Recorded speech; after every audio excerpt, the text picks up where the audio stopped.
G'day folks, right now we're in Gatton, which is at the tablelands of the Darling Downs in southeast Queensland, and we're heading up today to a little town called Allora. Now Allora is sort of halfway between Toowoomba and Warwick, and it's an old town which existed because of two pastoral companies back in the 1850s who were having trouble getting across this creek. And the township of Allora was, well, where it's now Allora, it was the best place to cross. So today we're heading up there to the Heritage Festival, which happens once a year in January of each year. And we're teamed up with a mate of ours by the name of Doug Partington, who's going to introduce us to some friends of his who've all got wonderful classic cars. Come along for the ride. We're going to head up Marmar Creek Road, and we'll bring you a special on that particular road very, very shortly as well. It's an amazing place with some wonderful history to it too. So look folks, come along for the ride. It's been a little while since we brought you a show. A wise man once said, life is what happens when you're busy making other plans. We've been really looking forward to bringing this one to you. So we'll see you up there.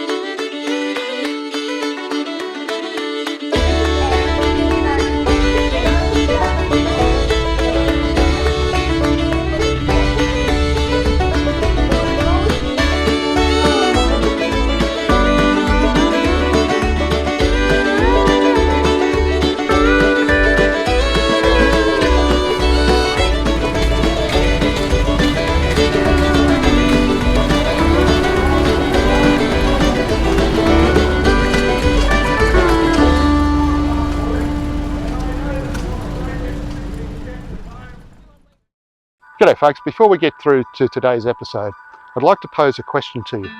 Is there a special person whose life story you would love to see immortalised on video? Tell My Story can do just that. Mark and I will travel to them, and with them we'll produce a professionally edited video autobiography that their family and friends can keep forever. The options to include family photographs and video, music are huge. So for more information, go to the website and let's honour that loved one's life with Tell My Story. So enjoy today's show. Test 1, 2, test 1, test 1. Say a couple of words, my friend. I don't want to. You don't want to? He doesn't want to? That's that did enough. All right, we're live. So look folks, this is Frank, and 35 years... Keith, sorry, Keith. I'll get it right. We'll edit that out. Frank's my brother. Yeah, there was a Frank. No, I don't have a brother, Frank. Quite frankly. Frankly, this is Keith. Yeah. 35 years of building wheels, started off as a carpenter and approached people, and back then they said, no, we know how to do it, but you've got to teach yourself. So this is the result of it. And not just this vehicle. That was one bloke. That was one bloke. Yeah. Right. He had the market. Yeah, okay. Yeah. And he didn't want somebody else muscling in on his territory. That's right. Yeah. Wow. He did say that he'd built duplicate equipment and taught one of his nephews. His nephews built one set of wheels and said, this is too hard, I'm not going to do this, and walked away. Wow. That's why he wouldn't show me. Okay. Oh, well, I think that's why he wouldn't show me. So tell me, the actual curve of the timber there, which you steam bend, I believe, is that right? What's the advantage of having timber rather than steel?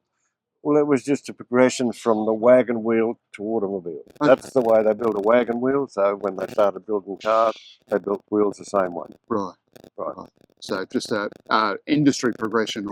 Yep. And then they sort of done away with the wood fellow, and then they went to the steel fellow, but still had wooden spokes. And they carried the wooden spokes through till about 1934 was about the last wooden spoke wheel in a car, which was probably Dodge. They're probably the slowest. Anyway, we won't go there. No, won't go there. So from start to finish to build a wheel, Keith, how long does that take? It depends on the wheel. A wood fellow wheel is like, there's a lot more work in a wood fellow wheel, definitely. Like a steel fellow wheel, about a day. Yep.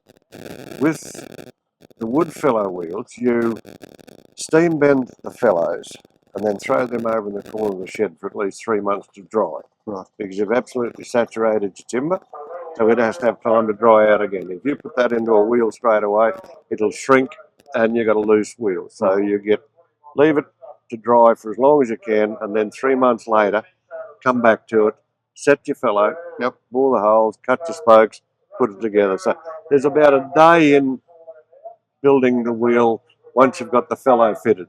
So, And are you still supplying for vehicles now? oh yeah, there's 30 odd wheels in the shed to do now. 3 or 4 sets of hood bows and a couple of steel wheels. Wow. This one here is the first Overland that they brought out with electric lights. In 1914, it was optional to have electrical kerosene Right. or an acetylene. Yep. But this one was the first with electric light. First one with electric start. The year model before was optional. And this is the last model with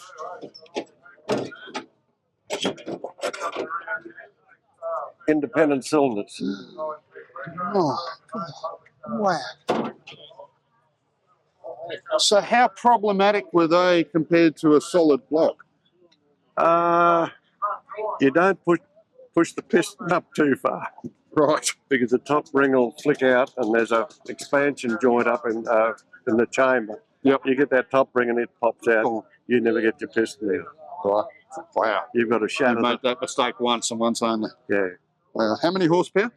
Oh, that's a good question. They're 4 litre. I don't know what they are horsepower. Okay. 4 litre.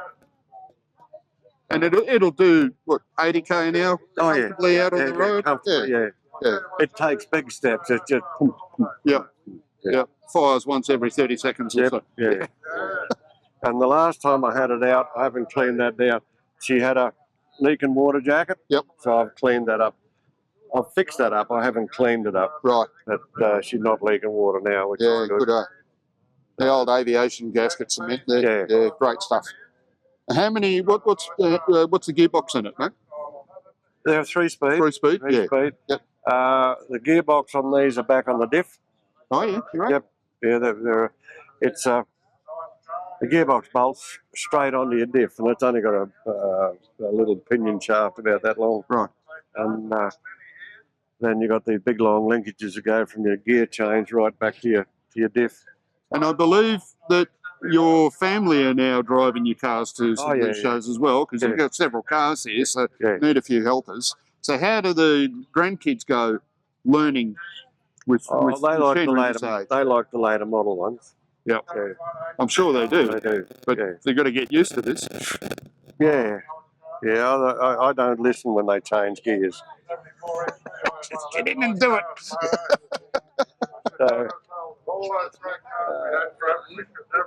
that one. That's this one here. Yeah. That one's even rarer than this one.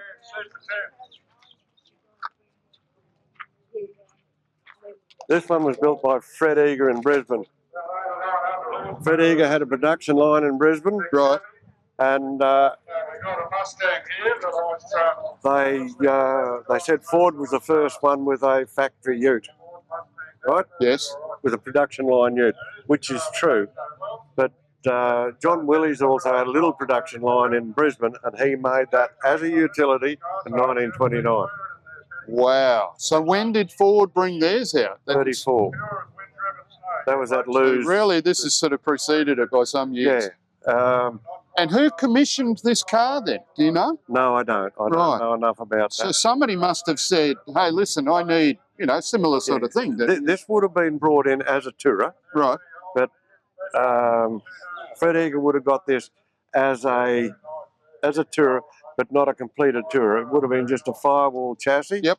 And that would have had doors. And they've constructed the body. And he's built the body. And how long have you had this one now? Oh, 30 years. Yeah. I've only had it restored the last four years, I think. I restored it. I restored it for a rally down at Cara. No, at Cobram. And then that got cancelled because of COVID. Yep. But anyway, I had it ready, but we didn't do it. But then we did have the Cobram rally last year. She was ready for that. He built a lot more Chevs with that same body on it. Yeah, that same back. Similar things on Chevys before, Yeah. Wow. But, then again, my son done all the trim in that one, but I've done everything else. Fantastic. These are your wheels, obviously. They're my wheels. Yeah. They're my wheels. I think it's extraordinary, and your passion and your skill set is just second to none, mate. So look, thank you so much for talking to us. Not a problem. I'm sure we could do this for hours, and I still wouldn't hear the full when I story. run into Frank, I'll let you know. Yeah, do that.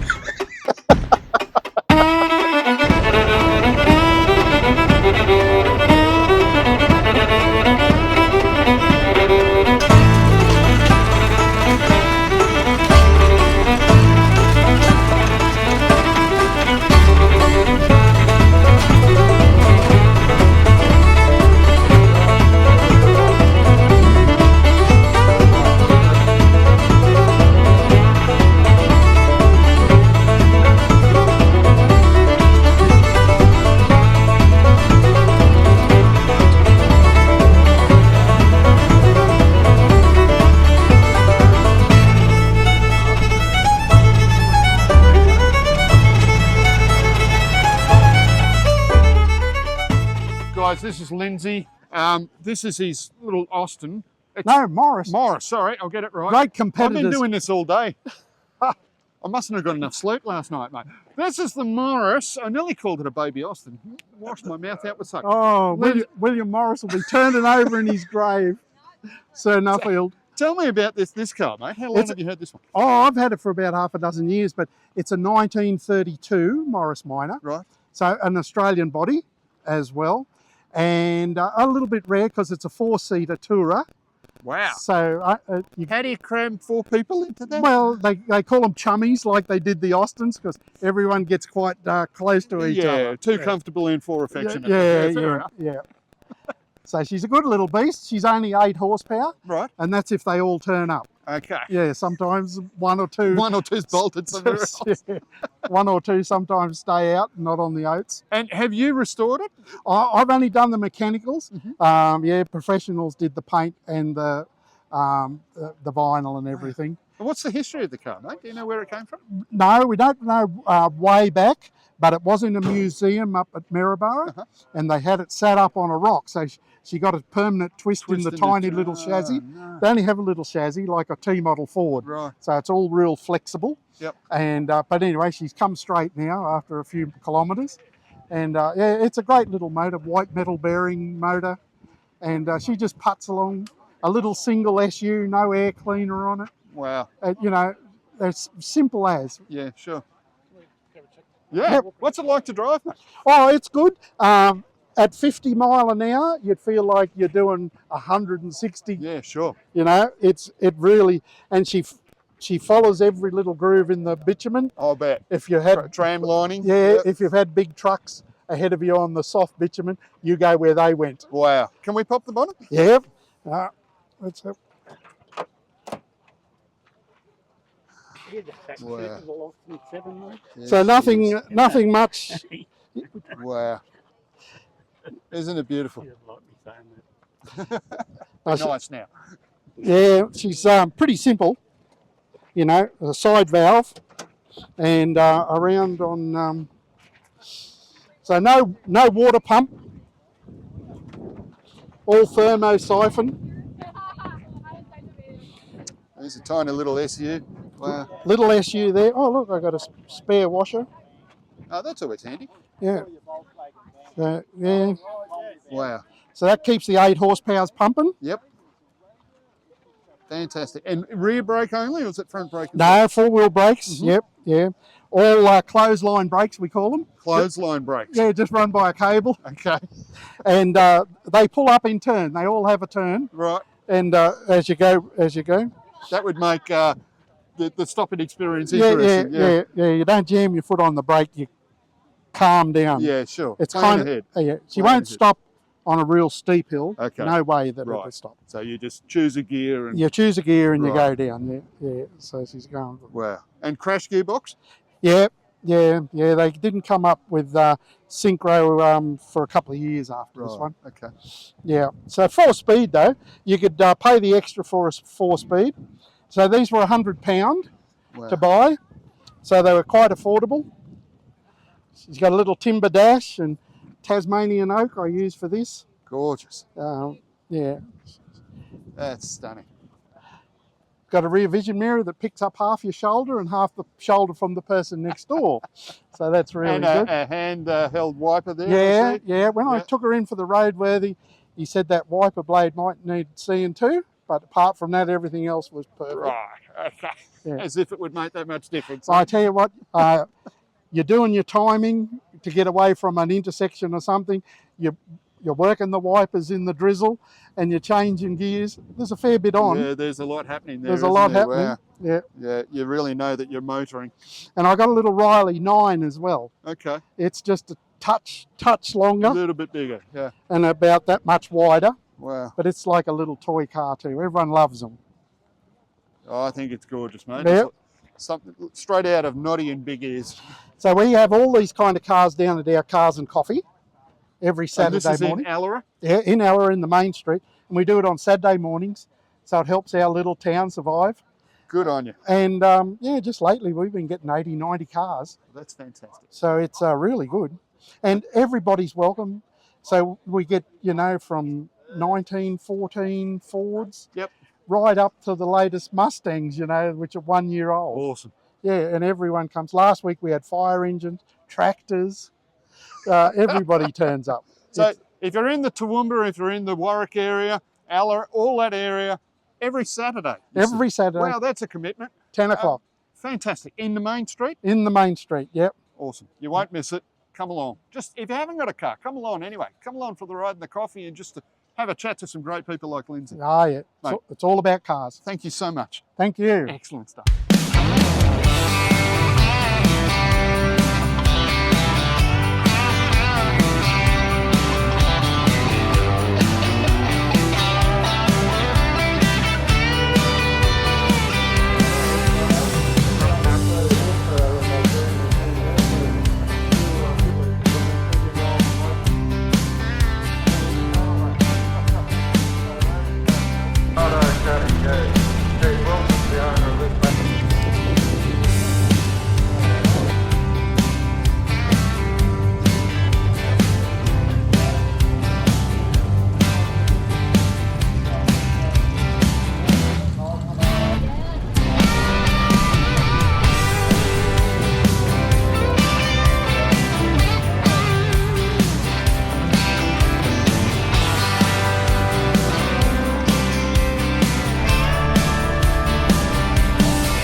our mate Doug Partington, I believe, has sort of tried to group all of this together. So we have a group of Fords through the ages here. Folks, this is Trevor.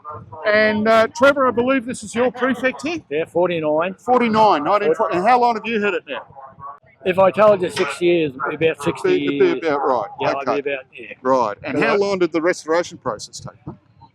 Well, it took 2.5 years to redo it. Right. Because it come home, I used to be a farmer, right?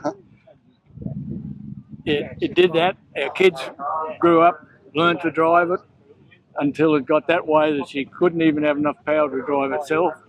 So we put it in the shed for many years. Then I did up a couple other Ford cars. Then this one was in the shed, and I just thought, oh, we'll get the motor going. Yep. But then everyone's kept saying, why don't you just keep going? So that's how it ended up. So you do one bit, and then you move on to another. And, wow. And how did you come upon it, mate? Well, I was working in town, well, actually at a soft drink factory, and the bloke who owned it before me was a jockey. And he used to come there and be the forklift driver. Right. And he wanted something a bit better. Okay. And he said, would this be any good on your farm? I said, oh, yeah, it'll be good just potting around the farm. Sure.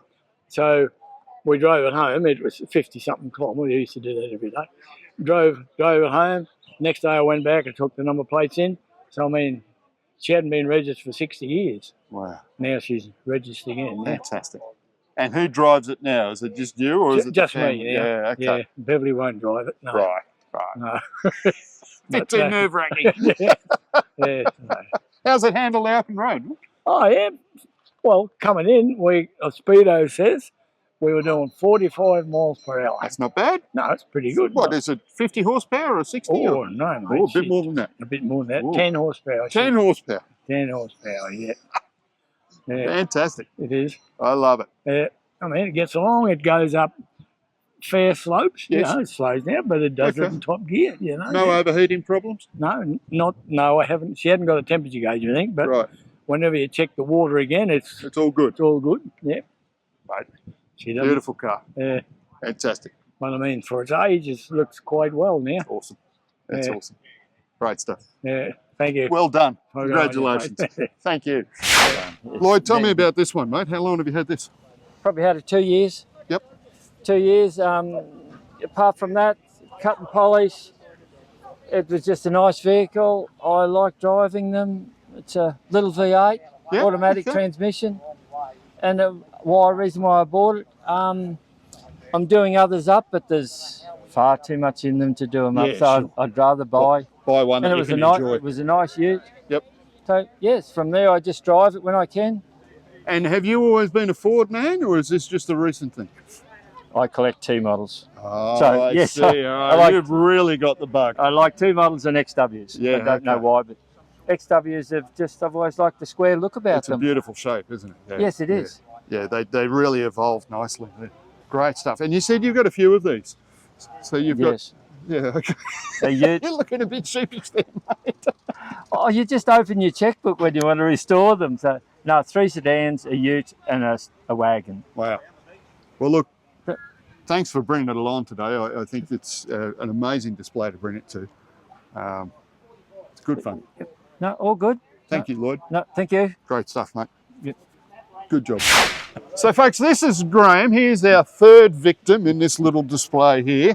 This is yours, I believe, Graham? Yes, yes. Tell me about this one, mate. Well, a chap from Yatla had a heap of stuff, and he decided that he didn't have enough years left in him to restore it, so he put this in pieces, mind you. We started from a scratcher, but he decided to sell it, and I happened to be around. And how long have you had it now?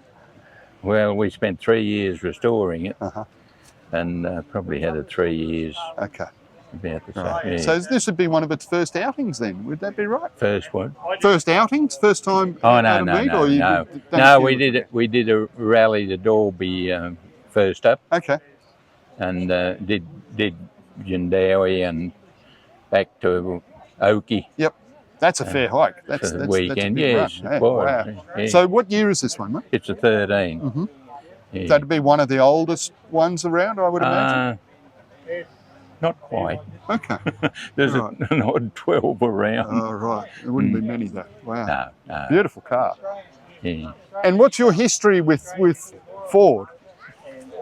Originally a Holden family, but after the dad died, I struck out a bit and bought a Falcon, an XB. Right. And then we were with Fords from then on. Barring for what the wife's got in the shed at home.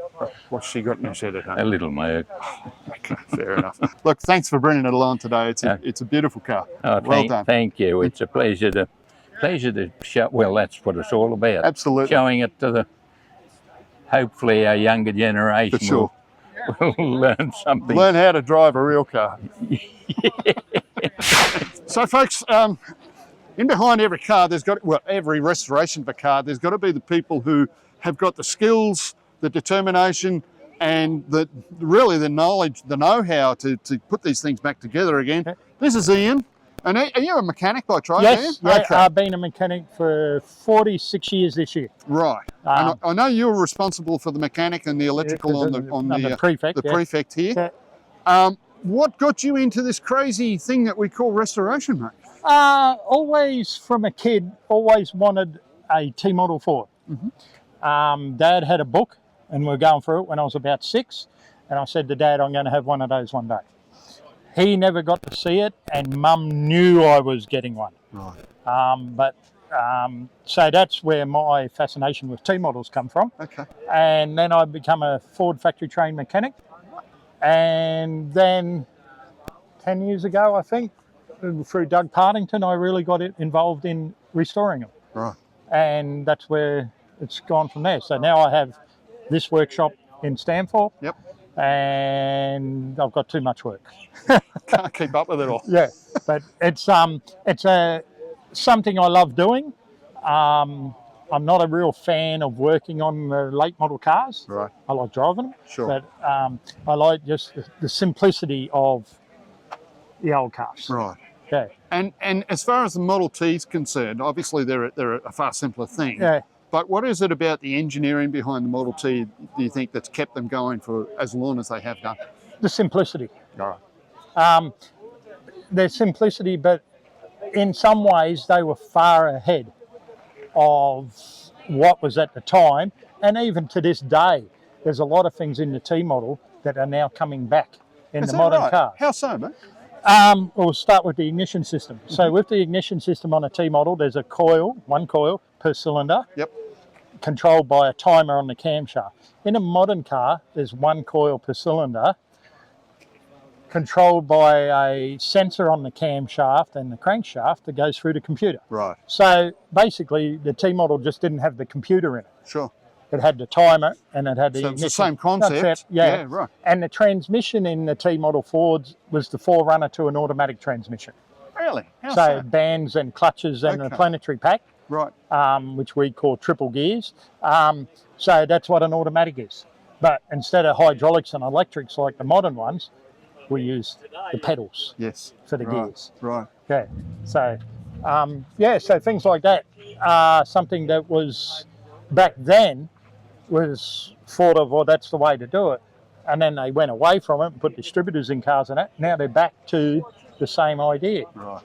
Just a different way of doing it. Sure. Yeah, so it's something, that to me, means that a T-model Ford was so advanced that they've had to go back to it. 90, 100 years ahead of its time. Yeah, and like they still say there's about 250,000 T-model Fords around the world. Still kicking around. So that for 100-year-old vehicles, wow. We're not going to see Teslas in 100 years. Sure. We're not going to see any of the Asian cars in 100 years. Yeah. Yeah. They're just, and the parts are readily available for them, 6 days out of America. Wow. And, and it's just a nice thing. And as you can see, by the people hanging around, sure, they draw the crowds. And, they do. Yeah. They do. And it's a special kind of person who restores them. Yeah. And loves to drive them as well. Yeah. Well, I've got 3. Right. But I didn't bring any with me today. A disease.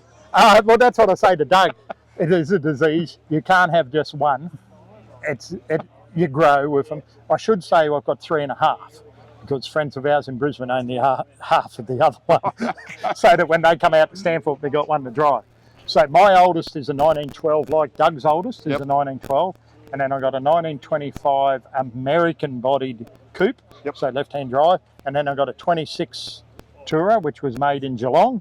So it's an Australian-bodied car. And then we've got the one I own half of is a 23, what they call a Huckster, which is a red cedar bus. Wow. So it's all... How many seaters? How many people? Well, if it had the next row in it, can sit 6 in it. Okay. But it's only a 4-seater, 5-seater at the moment. But it's so it has roll-up canvas curtains and all of that, but it's all fully red cedar. And oh wow. But like I'm not just into T models is my game. The Prefect there, as you've seen, I've rebuilt that. I'm rebuilding all sorts of cars. I've got straight 8 1938 straight 8 Buick in the workshop at the moment. I've got what they call a Willys Knight, which is a 1929 Willys car. Yep. But there's one special car I do have. It's not mine, but it's my possession, if you get the drift. So I look after it for the owner. So you're sort of like the custodian of it. Yeah, it. I'm the custodian of it. And it is a 1909 Royal Enfield. Wow. Now, Royal Enfield started off making push bikes and guns. Yep. And then they made motorbikes. Actually, Enfield still make motorbikes to this day, but they're an Indian company now. And for a number of years, they made cars. Not many in England they were made. And this one that I've got, it was from a deceased estate in Bathurst. Right. Not many people know anything about it, which is I wish we knew more about it, but it's the only one of its kind in the world. Wow. So if anyone out there knows anything about a 1909 Royal Enfield. Yep. Tourer? No, it's a Roadster. Okay. So it's a 2-seater open, no top.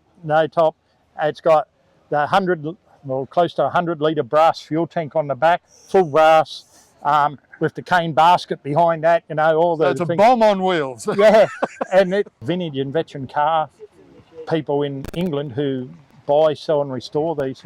Never heard of one. Wow. Never heard of it. Wow. I've sent them photos of it. Never heard of one. No, we'll have to get out there, Mark. We're going to go out there and we're going to, if it's all right with you. Yes. We're going to do a little feature on this car. I think that'd be amazing. Yeah. And T-model shed, stand top. Yeah. And this is the man to go and see. Yeah.